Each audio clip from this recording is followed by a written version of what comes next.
भगवान को पाने के लिए उम्र नहीं मन चाहिए। जब भक्ति सच्ची हो तो भगवान भी आ जाते हैं। आज मैं आपको सुनाने जा रही हूँ बच्चे और हनुमान जी की अद्भुत भक्ति कथा।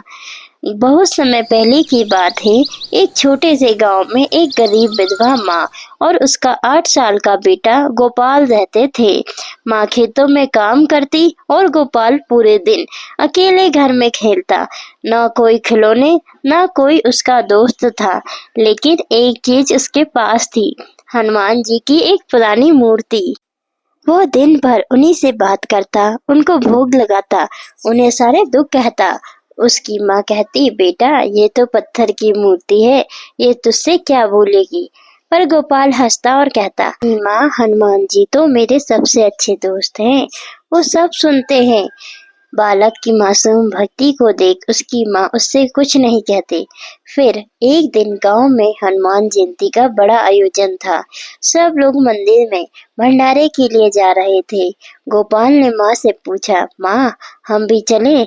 माँ ने आंखें झुकाकर कहा, बेटा हमारे पास नए कपड़े नहीं हैं, ना भोग चढ़ाने को कुछ है।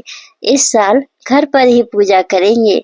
गोपाल ने चुपचाप अपनी टूटी हुई मिट्टी की थाली में थोड़ा सा गुड़ और सूखी रोटी रखी और अपनी मूर्ति के सामने बैठ गया। तो वो बोला, हनुमान जी सब लोग आपको मिठाई खिला रहे हैं, पर मेरे पास सिर्फ रोटी है, खाओगे ना? और तभी एक चमत्कार हुआ। हनुमान जी का चमत्कार था ये। उसी रात माँ जब खेत से घर लौटी तो देखा रोटी गायब थी और गोपाल खिड़की पर बैठा मुस्कुरा रहा था।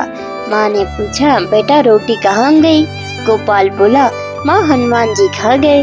वो आए थे बाल रूप में, बिल्कुल मेरी तरह दिखते थे और बोले, तेरा प्रेम मुझसे सबसे प्यारा है। फिर वो मुझे गले लगाकर चले गए।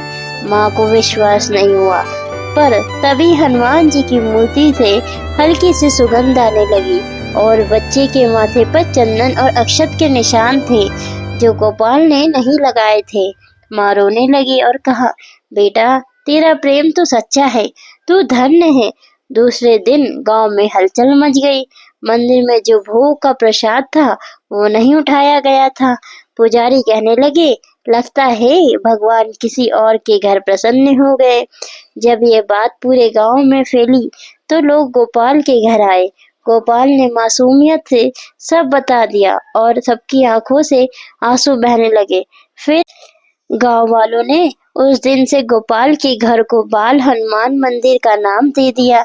वही मूर्ति को प्रतिष्ठा दी गई और गोपाल की एक रोटी की भक्ति बन गई। भक्त और भगवान के मिलन की अमर गाथा। कभी कभी भगवान की मूर्ति में नहीं, हमारे प्रेम में बसते हैं। इसलिए जो भक्ति करता है निष्काम प्रेम से, उसका कण कण भगवान को प्रिय होता है।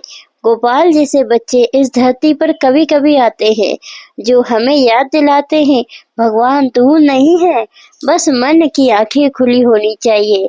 अगर ये कहानी आपके मन को छू गई हो तो कमेंट में जरूर लिखें। जय श्री राम।